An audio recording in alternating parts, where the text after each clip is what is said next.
runs the show. Keys are tracked, the fuel's in check. Fleet runs smooth, no lost specs. Okay, welcome to the 25th meetup of the Formbird FLEET Professionals community. Every 3 months we gather to talk about Formbird FLEET. We give you updates, we share insights, and you give us feedback, and we have a discussion about presentation.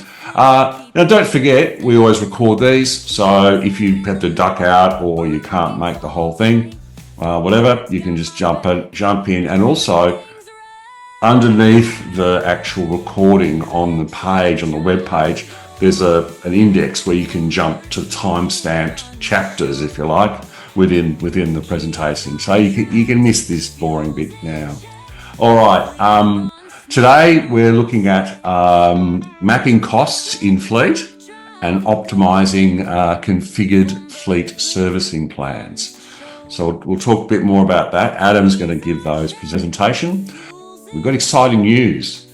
So we're going to get something about from Mark. If you feel like you've got something to say, make sure you jump in, let us know, put your hand up, just interrupt. That's all good. Let's get on with the news. Mark, we have some news. I have to say, this is probably the most anticipated and often repeated piece of news, but we finally have quite a significant breakthrough, which is great. Yes, our first target customer, I suppose the person the people that put up their hand the most was Greater Western Water to get the offline going, which means that they went live this week, and they're a good benchmark for us to try and get going, because they've taking about 500,000 assets offline. The vector maps, which is the base layers, are now going, so we actually got all the mapping offline as well. It's still early days, but our plan is that'll now start to roll in. We've got 2 or 3 other customers that are rolling up into that, and Paul's going on leave in a week's time, or actually not even a week's time, for 2 days tomorrow, for a bit over a month. So when he returns, Fleet will commence the upgrade to, or the changeover, I suppose, or an enhancement of offline, which will initially be primarily around the daily driver, will be kind of the initial target, and then progressing out, I suppose, to decide on what other functions we'll want to see. So Mark, how are Greater Western Water actually using it? What sort of difference does it make to their day? Well, it's because they have the Western region, which has quite a large rural section, and they're taking their primary workflow offline, which includes all their asset base. So what we can do now is, for mapping, for instance, we can select a region that'll be cached locally on their device, whatever that device might be, and then whatever data that we want sent to that particular user or group of users. And they it syncs initially, then it does differential syncing. It'll then resync back any data that's created. It's got little indicators. So, I mean, it's been a pretty harrowed journey. We've had to develop some of our own, I suppose, database drivers or database sort of layer within the browser environment. It's particularly heading towards the sort of volumes of data that we're talking about with these guys. We're talking sort of 500,000 records of data, and a fairly significant map section. So the mapping was one big challenge, because people are only just now moving towards utilizing what's termed vector maps, which is a vector-based mapping, as opposed to bitmap or PNG or raster type files, which are just way too big to ever take offline. So that is, a couple of those technologies have come together as well as some of the technology within the browsers, which we've kind of been waiting on or waiting for it to settle down, in the sense that they were challenges that we really couldn't overcome until some of that browser technology had sort of actually started to deliver as well. So it's been a couple of hurdles to get to this point. But so this is really a game changer for people who are working in rural areas. That's really the point of it. And so when they make an update to their Formbird, it might not be talking directly back to. Correct. So it'll cache what parts of the application are relevant to that person. Obviously, we're not going to have large reporting and large complex, side of it, but it does mean that rather than having, a crippled little app, you can actually have subsets or parts of the full-on Formbird apps, whatever it is, go offline. And, that can then dynamically change over time too, as you sort of decide that maybe other workflow needs to be offline. Yeah, so particularly for something like pre-starts for pre-starts critical. For a machine that's right out in the bush, it's a grader, and you've just driven out there and you need to do the pre-start. You can actually do the pre-start, and then make sure you checked all the check boxes, off you go. And then a mechanic can take a work order out and update it, take photos, come back, sync it up. And those photos are updated as well?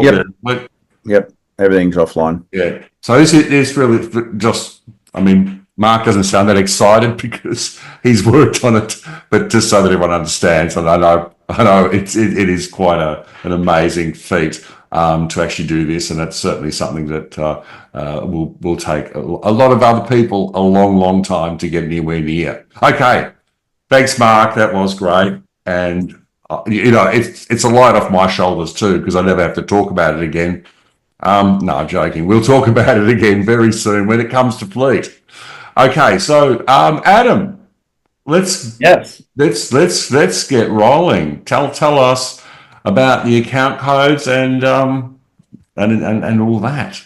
Good. So a few weeks ago, David Tuttleby from Cardinia called me up, and we had a conversation about their need to do some reporting, basically to review their PM service processes for all their assets, what they configured in the system, to make sure that they were accurate, and also that they were doing things in the most efficient way possible. So we have a number of existing reports, which I'll briefly go through in a minute, but they didn't quite kind of meet what his requirement or what he was trying to achieve. So Paul's pulled together a new report to achieve kind of what David was looking for. I'll just share my screen here. Fantastic. So we've got a few existing reports around asset servicing. So we've got this asset services remaining report. It tells you how many configurations you've got set up against the asset. It's got the asset replacement date, its final scheduled service date, and it's also got how many requests have been created and how many of those have been completed. So that's really good for looking at a really high level at your assets and saying, how many configurations have I got set up? When do they finish? How does that compare with the asset replacement date? Where is it at? But it's quite high level. It doesn't really get down into the granular detail of what services are happening when, and what checks are involved, what's been done, what hasn't been done yet, all of that detail. We have another report, this asset services due report. So this one's really good at looking ahead within, say, the next 60 days or the next 30 days, and looking at what services across my fleet, what services are going to be due within that time.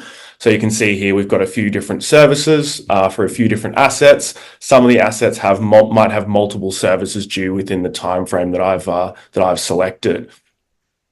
So this one's really good as a planning tool and looking ahead into the next short time frame to say, which services are we going to need to do in the next little while, and then you can go through and do things like action these into service requests. This one here is an existing PM service report. You can see that I filtered it by the previous financial year. It's giving me a breakdown of assets and whether they were on time, as well as the total. And if I go down to this detail section, you can see I've got a row for the asset, and I can see the service, when it was scheduled and when it was completed. But again, this isn't really giving us, it's great for looking at individual services and whether they were completed on time or not, but it's not really giving us that overarching kind of, this is the service plan for a whole asset. We've got a service request not closed report.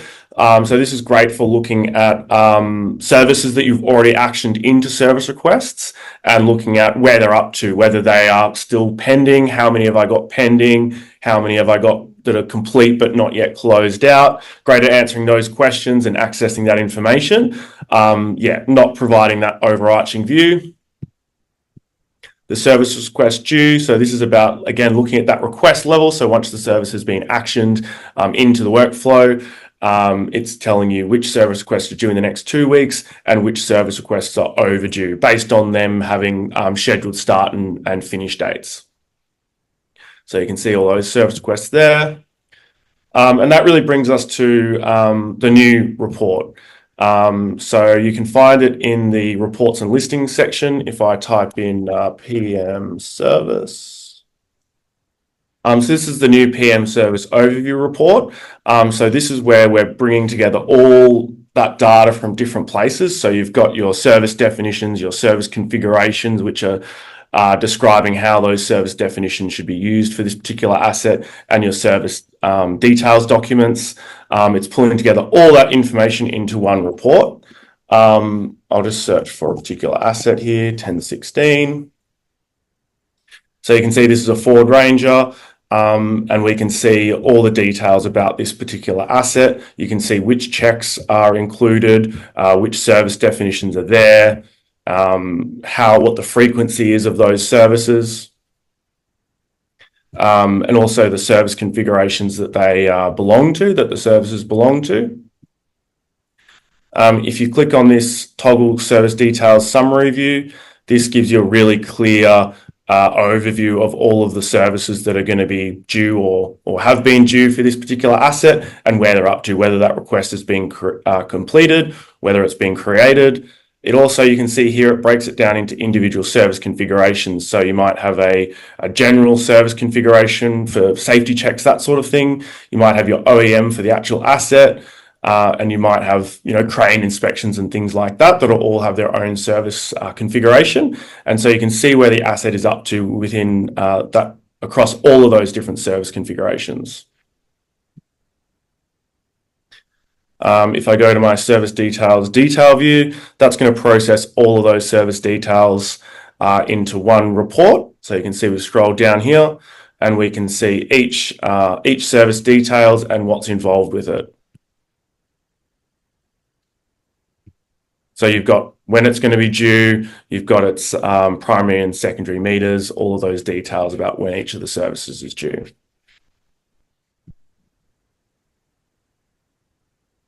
And then, of course, this is exportable as well. So you can export this table and put it into a CSV file, open it in Excel, and do any further analysis you want to do on it.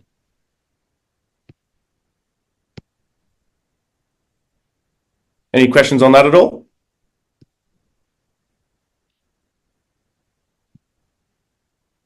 Good to keep going.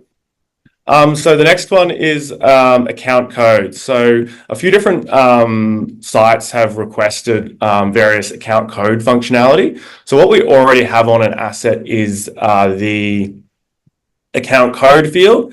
That's been there for quite some time. What we're really the problem that we were presented with was being able to assign different work orders to different account codes. So maybe a certain bit of maintenance on an asset might be covered by a certain purchase order within the accounting system. So what we've got here is now the ability to set account codes on requests and work orders, as well as a lot of different other types of documents. So you've got your fuel receipts, your tolls, any other expenses, registration and insurance. They can all have account codes now.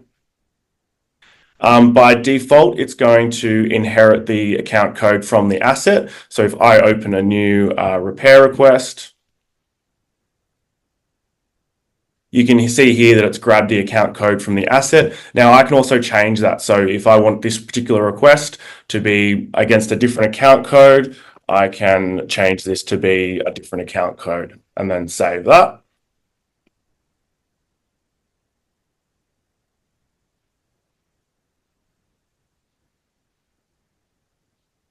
Then any work orders that I create under this will inherit this account code, so the account code from the request.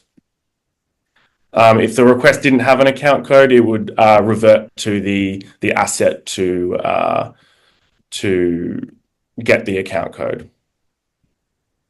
So if I go into this work order that I've just created, you can see here that the account code is populated through from the request. Then at the end of this, we have all of our export tools, our reporting tools. So if I go back to my admin homepage and go to export tools,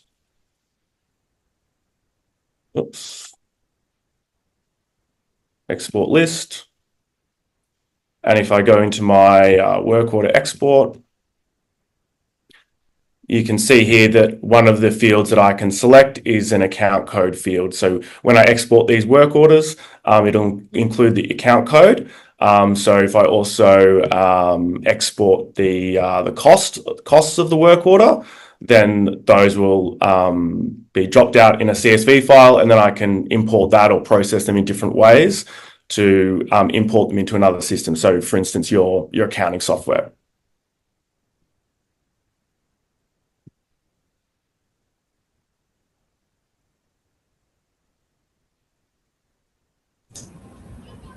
I've got a question on that one, Adam. Go for it.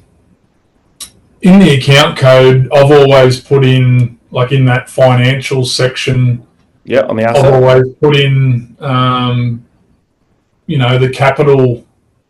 the capital budget there of where the piece of plant was purchased. Yep. And obviously during its lifetime, all the work that would be done on it would be an operational budget. Mm-hmm. So does that sort of line up with what you were just talking about? So yeah, I think you could enter the account code that relates to the operational budget in that field, and then capture the capital cost account code, if you like, somewhere else, potentially under the funding responsibility or funding source fields, or even just against the additional information of the asset. Yeah, so whatever you put in there when you're setting the vehicle up becomes the default account code for sort of operational costs. Yeah, correct. Exactly. Yeah, okay. That's sort of the opposite to what I've always been doing with that field, but now I know that's fine. Yeah. Yeah.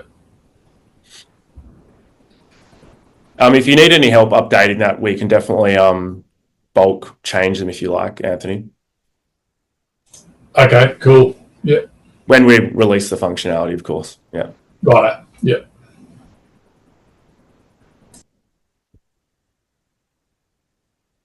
Any other questions on that one?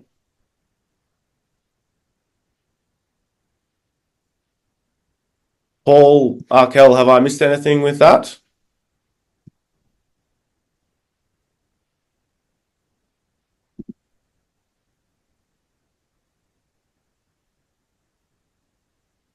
All right, well, that's it then. Back to you, Paul Hosking.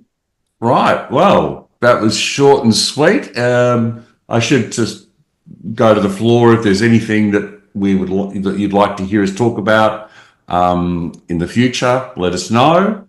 Thank you, Adam, for that.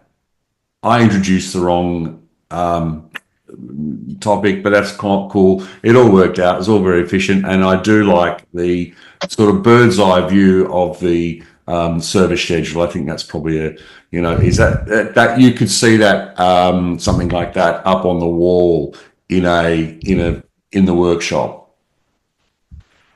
Possibly. As a kind of a dashboard sort of thing. So anyway, okay. So everybody, we'll get a recording out and send you an invite to the next one. And the next one, I actually have not worked out when it is, but I will send you. I think it's around the 3rd of April, Paul. Well, thank you. Well, was it the 1st of April? Who knows? Can I just ask a quick question? Obviously, as I said at the start, where I'm working on the maintenance planner for water services here, we're obviously not using Fleet, we're using Focus. And it's possibly a question for Mark more than anybody. Is there an intent to roll that type of functionality over into Focus? Yeah, Because I'm it looks attractive to me.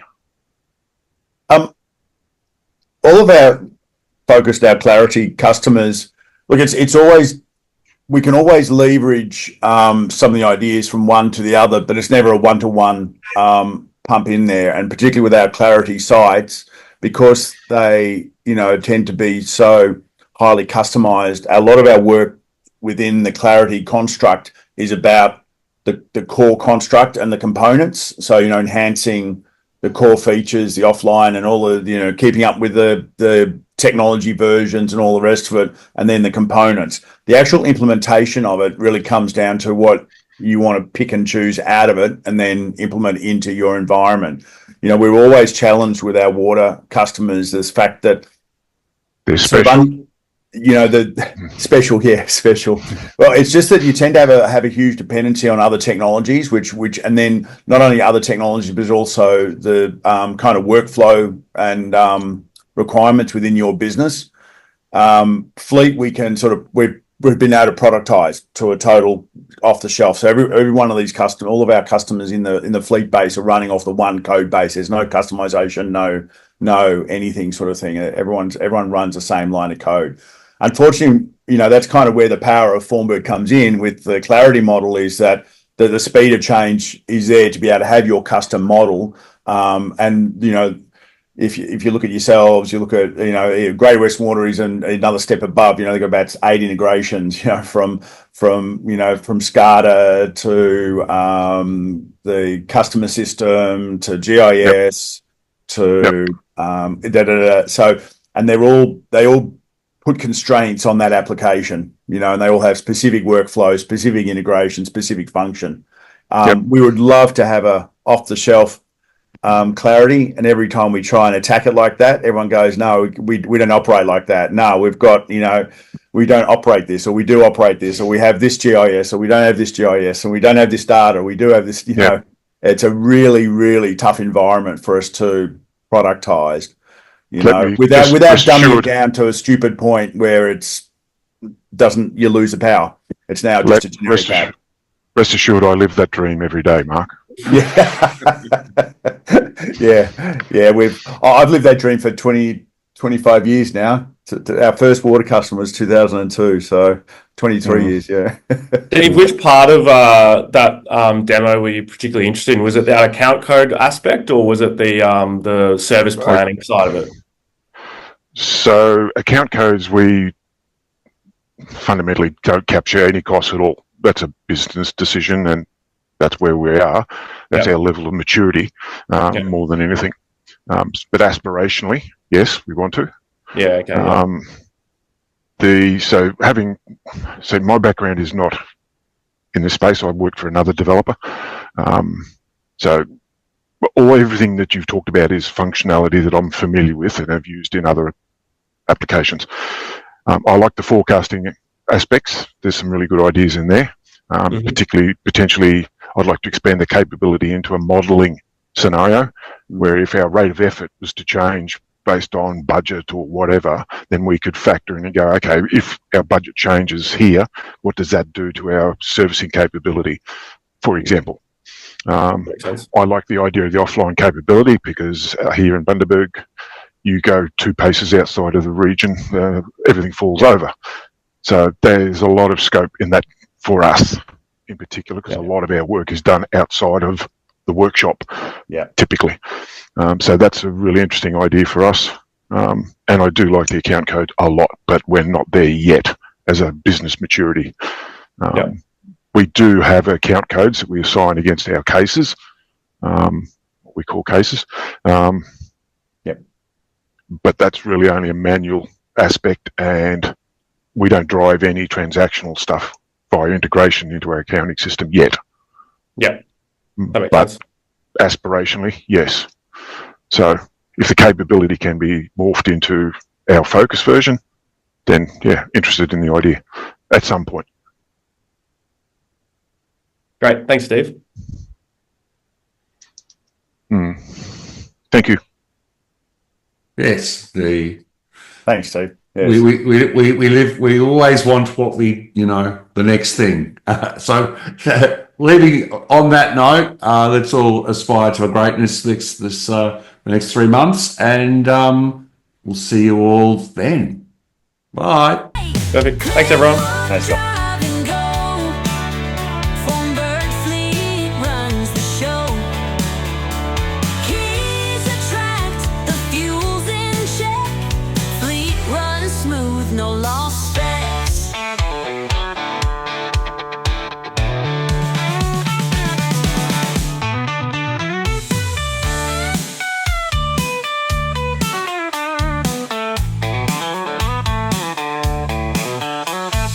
Click, book, drive and go.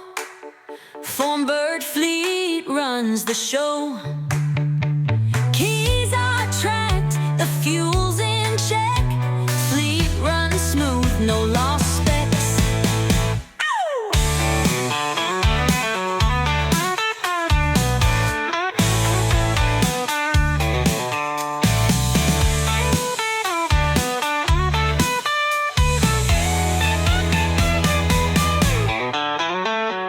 Wake up early, got a job to do. Managing the fleet, keeping everything new. Keys in the locker, bookings all tight. Formbird's got my back, everything's right. Click, book, drive and go. Formbird FLEET runs the show. Keys are tracked, the fuel's in check. Fleet runs smooth, no lost specs. Click, book, drive and go. Formbird FLEET runs the show. Keys are tracked, the fuel's in check. Fleet runs smooth, no lost specs. No lost specs.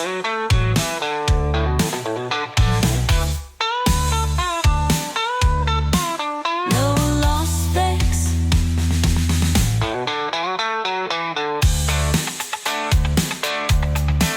No lost specs.